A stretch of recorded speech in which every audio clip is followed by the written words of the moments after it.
ഒരു കാറൊക്കെ പറയുകയാണെങ്കിലും ഈ പറയുന്ന പോലെ കംഫർട്ട് അത് ഏറ്റവും കൂടുതൽ ഇഷ്ടപ്പെടുന്ന കൂട്ടത്തിലാണോ? കംഫർട്ട് എന്നതിലേക്ക് അതിനേക്കാൾ കൂടുതൽ ഓടിക്കാൻ രസം വേണം. അല്ലെങ്കിൽ നമ്മളെ എപ്പോഴും വണ്ടി വിളിച്ചുകൊണ്ടിരിക്കണം, ഓടിക്കാൻ എടുത്തു പോകാൻ നമ്മളെ ക്ഷണിച്ചുകൊണ്ടിരിക്കണം. അങ്ങനത്തെ വണ്ടികളെ പറ്റുള്ളൂ. അല്ലാണ്ട് സാധാരണ ഒരു വണ്ടി നമ്മൾ അങ്ങനെ എടുത്ത് ഓടിക്കാനും അല്ലെങ്കിൽ അങ്ങനെയല്ല. എല്ലാ വണ്ടി ഓടിക്കും, പക്ഷെ ഇഷ്ടപ്പെട്ട വണ്ടികൾ ഓടിക്കുക എന്നുള്ളതല്ലേ വേണ്ടിയിട്ടുള്ള കാര്യം. അതെ അതെ. അതെങ്ങനെയാ അങ്ങനെ ഒരു കോണ്ടെക്സ്റ്റിൽ എത്തിയത്? അത് കാർ നമ്മളെ ഇങ്ങോട്ട് എടുക്ക് ആ ഒരു സംഭവം? ചില വണ്ടികൾ അങ്ങനെ വിളിക്കും നമ്മളെ. നമുക്ക് എപ്പോഴും ഓടിക്കാനായിട്ടൊരു ഒരു ത്വര വരും, അല്ലെങ്കിൽ ഒരു ആഗ്രഹം തോന്നും, ഒരു ഇഷ്ടം എടുത്ത് ഓടിക്കാൻ. എപ്പോഴും നമുക്ക് ഉറക്കം കളയും, നമ്മുടെ നാളെ രാവിലെ എണിച്ചിട്ട് നേരത്തെ എടുത്ത് ഓടിക്കാൻ നമുക്ക് തോന്നും. അങ്ങനെ ചില വണ്ടികളുണ്ട്. പെട്ടെന്ന് പറഞ്ഞു കഴിഞ്ഞാൽ പെട്ടെന്ന് പറയാൻ ഇപ്പൊ ജിമിനിയുടെ കാര്യം പറയാം. ഫോർ എക്സാമ്പിൾ എൻ്റെ അടുത്തുള്ളത് ഞാൻ ഓഫ് റോഡ് പോകാൻ വേണ്ടി ഉപയോഗിക്കുന്ന വണ്ടിയാണ് അത്. അതായത് ഓഫ് റോഡ് പോകാൻ വേണ്ടി മാത്രമാണ് ആ വണ്ടി ഉപയോഗിച്ചിട്ടുള്ളൂ. എനിക്ക് തോന്നുന്നു 1.5 വർഷമായിട്ട് അത് ആകെ ഓടിക്കുന്നത് 16 കിലോമീറ്റർ താഴെയാണ്.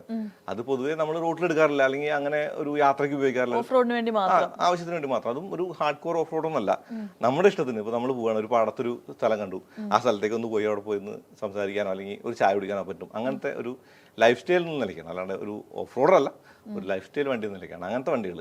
അതെ.